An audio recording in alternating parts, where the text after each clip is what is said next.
I want to speak about vibration in the arena of music. That's a good subject to begin understanding vibration, because you understand harmony and disharmony, or harmony and discord. Exactly. Yeah. As a youth, I was classically trained in music. Yeah.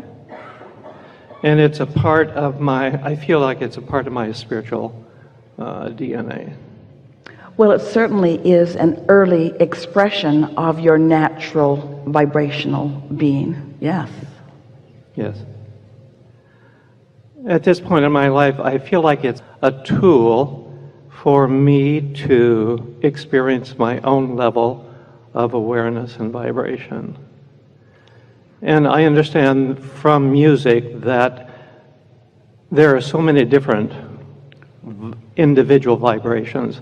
For instance, in the field of orchestral music, there are the brass and the woodwind and the string, different areas of vibration. Yes. Oh, it's rich, isn't it? Not only is every note a different vibration, but even the same note played by a different instrument is a different vibration. Exactly. Yes. And that's leading to my question, is that sometimes I feel that sometimes I experience, you've used the word a number of times, ecstasy. And I feel like, I don't know where on the range of the emotion is, but I feel that I experienced that. Well, it's as high as it gets, and it's leading edge. What you're feeling are those of us who are non-physically focused through you. You see, we feel that way all the time.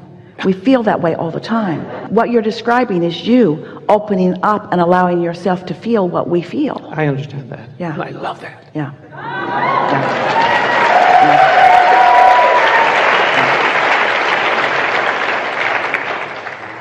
So that answers a part of my question. The other is, it seems like there are a couple of the segments of the orchestra, the brass and the percussion, particularly like trumpets or trombones individually or in combination with timpani or bass drum. Those combinations, sometimes it's like I can't hold onto my body, I just soar. So I would like a little clarification on that. Well, let's see if we can find the words, because you're having the experience of it. And so it's the bass, it's the deeper notes along with the percussions. Give us more description. Well, I'm sure everybody knows what a trumpet sounds like. Yes. And I would not consider that a deeper note, although tuba and trombone certainly can be, and it can be a combination of that. And like cymbals within the combination of brass instruments. It feels like I'm guided into like a point for some reason. It's like I'm so focused maybe. So can you call it timing? Okay.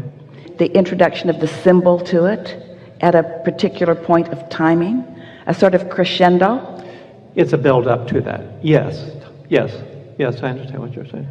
Give us, if you can, we know you can, some characteristics of a trumpet that are different from the characteristics of a flute. Well, for me personally, I think a trumpet has such clarity and focus, whereas the vibration of a flute is more general. So if you were to look at a sound wave of one or the other, have you ever seen a sound wave of a trumpet? I don't think I have. I can visualize it though. That would be worth doing, because that would answer your question. Okay. Mark notices that, because they always do a sound check with Esther, and he is looking at sound waves on the computer screen, and he's noticed that the sound of Esther and the sound of Abraham to the ear are much the same, but on the computer screen there's a very different vibrational. Right. I understand that. It's about the sustaining of the energy within it. And so that's the difference between the flute and the trumpet. In other words, think about the sustaining, and then with that word sustaining, think about the word momentum. Ooh, isn't music a replication or representative of the whole of the mix of everything that's going on in this physical environment, of everyone playing their parts, some holding the notes longer, some coming in just at the right timing. And the leading of such an orchestra is what each of you are doing in your own lives. Because of what you're accomplishing vibrationally, you're bringing in the different components that will fill it in to make it richer and more whole and exactly as you intend it to be. Now, we didn't get quite there. Something more? It feels fulfilled. We do not know of a better conversation, never had one and may never have one, that more succinctly expresses the vibrational nature of what's going on here. And to be able to translate it through this knowing is what we wish for everyone. Truly. This is a good time for a segment of reflection.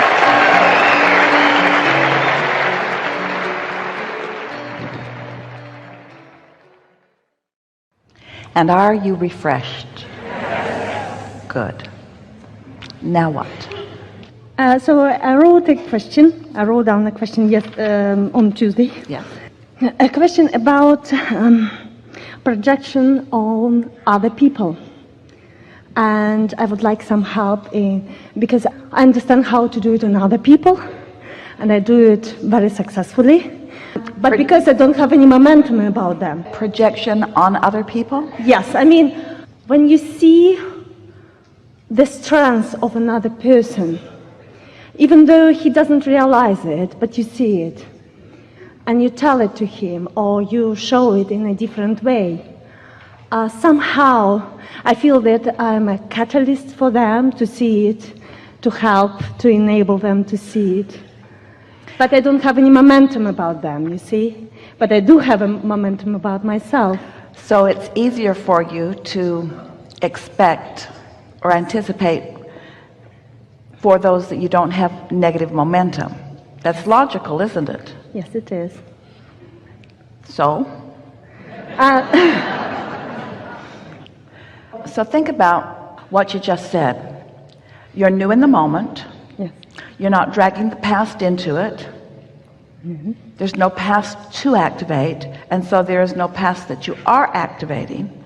So it's just you and another fresh in this moment, and you feeling good and flowing pure positive energy toward them. So what aspect of that could you carry forward in thinking about yourself? Don't bring the past into it. Start fresh and new in the moment. Which is what we've been talking about quite a bit already here today. What that requires is a willingness to, or an understanding that, let's just say it to you bluntly, you can't explain yourself anyway. So why do you try so hard? So do you think that it is a feeling of not being quite where I want to be that makes you continue to want to justify where you are? And who are you justifying to? Others who you feel don't understand you or that you need to explain to. But if your dominant relationship that you were wanting to accomplish and keep going were the relationship between you and your inner being, wouldn't that take care of quite a bit of that? Because your inner being does not need you to explain who you are or where you stand in proximity to what you desire. Your inner being knows all of that. What do you think? You're in a very clear place, and so we think we can have a very good conversation that will be helpful to so many. What do you think causes you to not think as kindly of yourself as you do a stranger or a new person? You already said that there's no momentum, but what kinds of thoughts do you find yourself thinking that are hindering?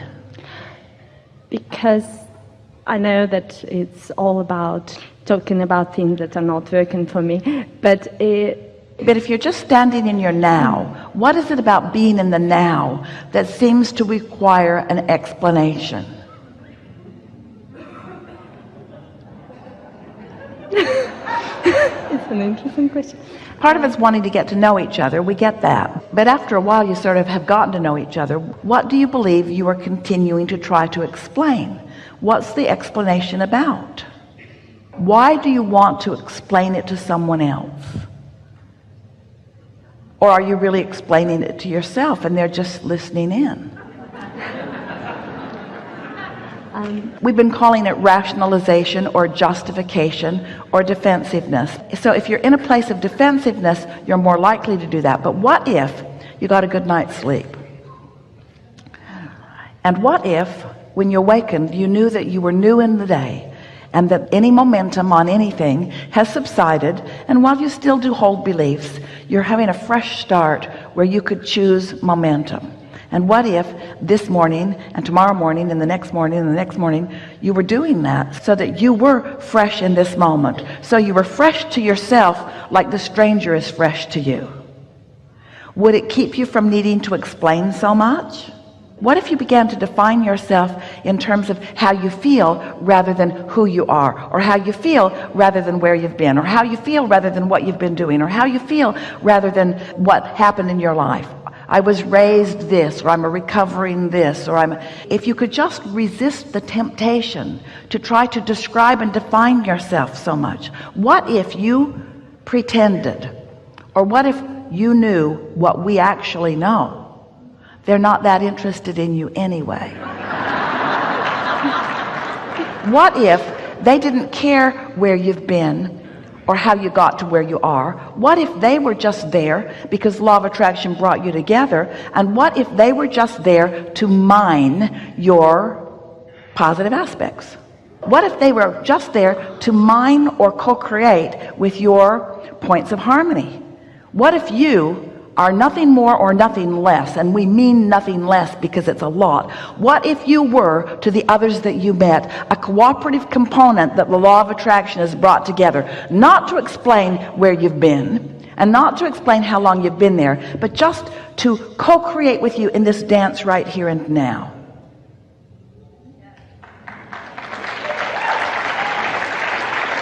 So you're tuned in, tapped in, turned on. Your inner being is flowing through you. Your inner beings are dancing with their inner beings. Everybody knows vibrationally who everyone is. And now what? Not where we've been, how'd we get here? Now what? Where are we going? Now what? Now what? And when you meet with someone and you say, now what? And they say, oh, yesterday. And you say, no. Now what? Oh, last week was, no. Now what? Now what? Now what? Now what? Now what? Now what are we going to co-create together? What is the best of me and the best of you going to do here and now? Now what? Now what? I really like this idea that everybody is here to see something good about me.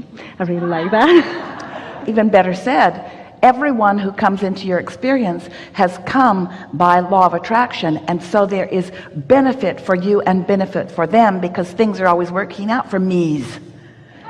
For me's, for me. Things are always working out for me's, for me's. Things are always working out for me's, for you's, for me's, for us's. Everything is always working out for all of us. And so here we are. And could it be enough? Couldn't you just say, well, here we are.